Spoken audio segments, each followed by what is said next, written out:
and I kick myself for not getting to you at the beginning of the year when we have this, because we probably would be so much better off. However, at that time, better late than never.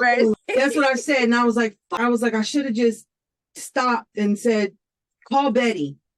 Just stop what you're doing. Stop panicking, making emotional, irrational decisions, and call Betty. It's and not uncommon. It's not I know. uncommon. And so it's okay. You're here now. Right?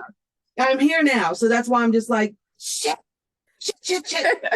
But I'm like, I'm learning and I'm understanding, because I was like, but if I had all of that, would I have really learned the lessons I need to learn right now? Does that make sense? Mm-hmm. Like, if I had all that income that came in, that dropped on us, would I have learned the same lessons that I'm learning now?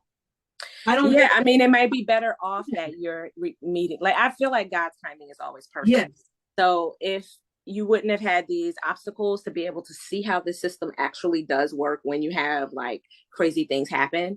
Mm-hmm. And so it would have worked, but you wouldn't have been able to understand the real power of its ability to stabilize your family emotionally, mentally, because you wouldn't have had the testers. It's kind of like when people are like, I'm healed, but they've never been triggered. So how do you know if you're healed until that event comes back around to see? You haven't had a chance to test to see how this affects you.